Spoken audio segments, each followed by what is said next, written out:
Hello friends, very good afternoon. कैसे हैं आप सब? होप आप सब अच्छे होंगे। जैसा कि आप लोगों को पता है, ये हमारी क्लास 12th डीके गोयल की सीरीज़ चल रही है, जिसमें आज हम अपना नेक्स्ट क्वेश्चन पढ़ेंगे, जो कि है क्वेश्चन नंबर 4P। ठीक है, तो आइए मैं जैसे कि अपने हर वीडियो में बताती हूँ कि मैंने क्या किया है, आप लोगों की सुटेबिलिटी के लिए आपके जो क्वेश्चंस होते हैं वो मैंने क्या किया है, A4 शीट में बना दिया है। ठीक है, मतलब A4 शीट में मैं लिख दी हूँ क्वेश्चन, ताकि आप लोगों को कोई भी प्रॉब्लम ना हो। ठीक है, तो हम अपना क्वेश्चन स्टार्ट करते हैं। मैं क्वेश्चन आप लोगों को पढ़ के बताती हूँ कि एक्चुअली में क्वेश्चन है क्या। Anubha and Kajal entered into a partnership sharing profit and losses in the ratio of 2:1। ठीक है, अनुभा और काजल जो है वो एक पार्टनरशिप का एग्रीमेंट करती है, एक पार्टनरशिप बनाती हैं, और उन्होंने क्या 2:1, मतलब अनुभा का 2% होगा और काजल का 1% इस प्रॉफिट और लॉस का अपना शेयर रखती है। ठीक है, देयर कैपिटल वर ₹90,000 एंड 60,000। और वो लोग कितने रुपए की कैपिटल से अपना बिजनेस खोलती हैं? अनुभा 90,000 लगाती है और काजल 60,000 लगाती है। The profit during the year वर 45,000। और एक साल में जो प्रॉफिट होता है, मतलब नेट प्रॉफिट यहाँ पे दिया है, वो क्या है, 45,000 रुपीज़ है। According to partnership deed, both partners are allowed salary ₹700 per month to Anubha and 500 per month to काजल। ठीक है, पार्टनरशिप डीड के अकॉर्डिंग क्या होगा, जो अनुभा है उसको 700 रुपये पर महीने सैलरी मिलेगी, और जो काजल है उसको 500 पर मंथ सैलरी मिलेगी। ठीक है, interest is allowed on capital eight the rate of 5% per annum. और उन्होंने जितना जितना इंटरेस्ट जितना जितना अपना कैपिटल लगाया है उस पर उनको 5% का इंटरेस्ट मिलेगा। The drawings at the end of the period were 8,500 for Anubha and 6,500 for Kajal. ठीक है, उन्होंने ईयर के लास्ट में जितना ड्राइंग्स किया है, मतलब जो पैसे विड्रॉ किए हैं, अनुभा ने 8,500 रुपीज़ विड्रॉ किया है एक कंपनी से, और काजल ने 6,500 रुपीज़ विड्रॉ किया है। Interest is to be charge at the rate of 5% per annum on drawings. ठीक है, जो इंटरेस्ट और ड्राइंग है वो कितना है, 5% उन पे चार्ज होगा, उनके ड्राइंग्स पे 5% उनके ड्राइंग पे उनसे इंटरेस्ट लिया जाएगा। Prepare partners capital account assuming that the capitals account are fluctuating. तो इसमें हमें पार्टनर्स कैपिटल अकाउंट बनाना है, जिसमें हमें ये मानना है कि जो पार्टनर्स का कैपिटल है वो फ्लक्चुएटिंग है। ठीक है, तो पार्टनर कैपिटल अकाउंट बनाने से पहले हमें क्या होगा, profit and loss appropriation account बनाना होगा, जिससे हमें उनकी कैपिटल और जो चीज़ें हैं वो पता चल जाएगी। ठीक है, जो जो हम अप्रोप्रिएशन में डालते हैं वो हमारा अमाउंट आ जाएगा। ठीक है, तो देखो हमारा profit and loss appropriation account बनाने के लिए हम क्या करेंगे, सबसे पहले हम सैलरी डालेंगे। ठीक है, उन दोनों को ही जो हम देख रहे थे ऊपर, सैलरी कितनी मिल रही है, अनुभा को 700 पर मंथ मिल रही है और काजल को 500 पर मंथ मिल रही है। तो इन दोनों की हम क्या करेंगे, इधर देखो प्रॉफिट दिया हुआ था, profit and loss, profit for the year दिया हुआ था ना 45,000, तो हम पहले इसको इधर डाल दिए।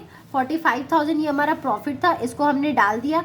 ठीक है, अब है सैलरी, पहले अनुभा की सैलरी और फिर क्या है, फिर काजल की सैलरी। तो यहाँ पे 700 इंटू 12 किया है, क्यों, क्योंकि 700 पर मंथ मिल रही है और एक साल का आपको निकालना है, तो आप 12 से उसको इंटू करोगे तो अनुभा की सैलरी कितनी हो जाएगी, 8,400 रुपीज़।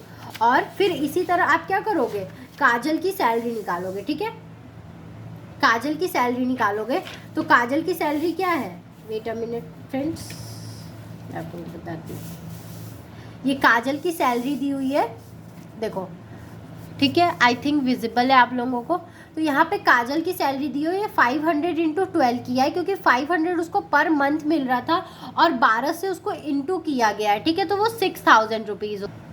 ठीक है, तो ये हमारा 6,000 रुपीज़ हुआ काजल का सैलरी। ठीक है, फिर अब उनको इंटरेस्ट ऑन कैपिटल जो मिला था अनुभा और काजल को, वो डालेंगे। तो अनुभा को कितना 4,500 रुपीज़ मिला है और काजल को 3,000 रुपीज़।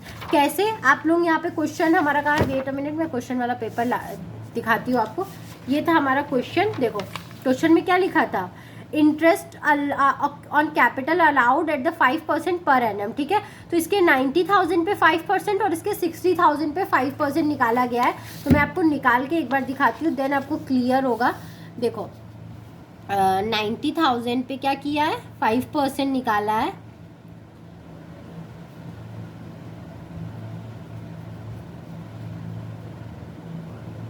ठीक है, ये आया 4,500।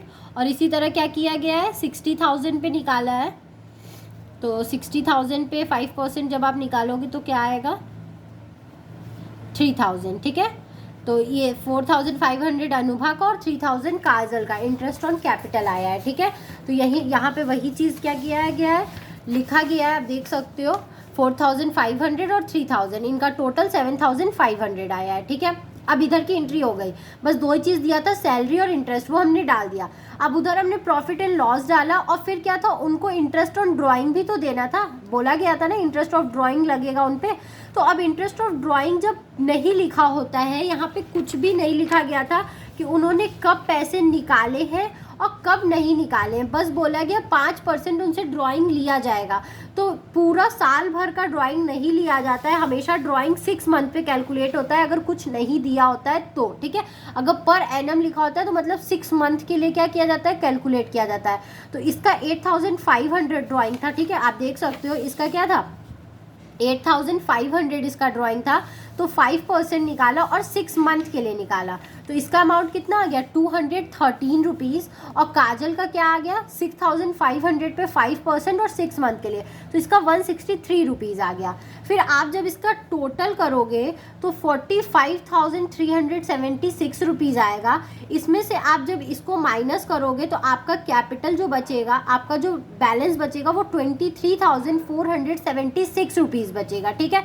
इस बैलेंस को आप क्या करोगे, इनके प्रॉफिट शेयरिंग रेशियो में, जो कि 2:1 है, ठीक है, जो कि हम देख सकते हैं 2:1 है, उसमें आप बांट दोगे। मैंने यहाँ पे देखो बांटा भी है, 23,476 को 2/3 किया है, ठीक है। क्यों, क्योंकि 2:1 का रेशियो होता है ना, तो 2:1 का रेशियो होगा तो आप कैसे इसको बांटोगे, आप इसको 23,476 को 2/3 करोगे जब, तो इसका आंसर आ जाएगा, इसको आप जब सॉल्व करोगे तो, ठीक है। इसका क्या आएगा, इसका आएगा 15,651 रुपीज़, और काजल का क्या आएगा 7,825 रुपीज़। आप जो भी बैलेंस बचता है प्रॉफिट एंड लॉस अप्रोप्रिएशन में, वो आप अपने पार्टनर्स के बीच में बांट देते हो, ठीक है। उसका कहीं भी बैलेंस फॉरवर्ड नहीं होता है, ठीक है। तो इसको हमने बांट दिया और फिर इसको हमने टोटल कर दिया, अब हमारा अप्रोप्रिएशन निकल गया। अब जो मेन क्वेश्चन में बोला है पार्टनर्स कैपिटल अकाउंट बनाने के लिए, अब हम वो बनाएंगे पार्टनर्स कैपिटल अकाउंट। अब हमें क्या, वो पार्टनर्स कैपिटल अकाउंट में आप जैसा कि जानते हो, इधर साइड क्या जाता है, उनका जो कैपिटल होता है, कितने से स्टार्टिंग किया था उसने 90,000 और इसने 60,000 से स्टार्ट किया था। सैलरी दोनों को मिली थी किसकी, इसको 8,400 और इसको 6,000 मिली थी, ठीक है। वेट अ मिनट फ्रेंड्स, एक मिनट, हाँ, तो मैं आपको ये दिखाना चाह रही थी कि देखो इसकी सैलरी क्या थी, 8,400 थी, और इसकी सैलरी क्या थी, 6,000 थी ना। तो ये दोनों जो सैलरी है वो आप इन दोनों की सैलरी डालोगे। फिर इनको इंटरेस्ट ऑन कैपिटल भी मिला था, कितना कितना मिला था, इसको 4,500 मिला था और इसको 3,000 मिला था। तो आप यहाँ पे इंटरेस्ट ऑन कैपिटल डालोगे, और फिर जो इनका प्रॉफिट एंड लॉस अप्रोप्रिएशन था, ठीक है, जो इधर की सारी एंट्री होती है, इसमें डेबिट की सारी एंट्री उठ के क्रेडिट में आ जाती है और क्रेडिट की सारी एंट्री उठ के डेबिट में आ जाती है। आप सिंपल फंडा ये भी याद रख सकते हो, अगर आपको कभी ना याद रहे क्या चीज़ किधर जाएगी। तो अप्रोप्रिएशन में जो चीज़ें इधर जाती है वो कैपिटल अकाउंट में इधर साइड जाती है, जस्ट अपोजिट हो जाता है, ठीक है। डेबिट वाली चीज़ क्रेडिट में आ जाती है और क्रेडिट वाली चीज़ डेबिट में चली जाती है। तो प्रॉफिट एंड लॉस का इनका जो अप्रोप्रिएशन का शेयर हुआ था, वो शेयरिंग आप डाल दोगे, कितना कितना रुपए इनको शेयर हुआ था, और फिर क्या कर दोगे, आप बैलेंस कर दोगे। तो आप जब ये बैलेंस सीडी अमाउंट है, आप इसमें से, इस टोटल में से जब आप ये घटाओगे तो आपका ये बैलेंस बचेगा, क्योंकि इसको टोटल सेम अमाउंट लाने के लिए हम क्या करते हैं, इसको टोटल करते हैं। बैलेंस सीडी से हम उतना अमाउंट इसको दे देते हैं ताकि ये पूरा क्या हो जाए, बराबर हो जाए, डेबिट और क्रेडिट बराबर हो जाए। इसी तरह इसका भी बैलेंस आप इस सबको प्लस करके ये अमाउंट माइनस करोगे तो आपका ये अमाउंट आ जाएगा, ठीक है। तो यही चीज़ हमारा क्या होता है, ये हमने क्या कर दिया, अपना अकाउंट क्लोज कर दिया। तो ये था हमारा partners capital account. I hope आपको ये क्वेश्चन समझ में आया होगा। अगर फिर भी आपको कहीं भी कोई भी प्रॉब्लम है तो आप मुझे कमेंट सेक्शन में कमेंट करके ज़रूर पूछिएगा, मैं कोशिश करूँगी आपका डाउट सॉल्व करने की। Thank you very much.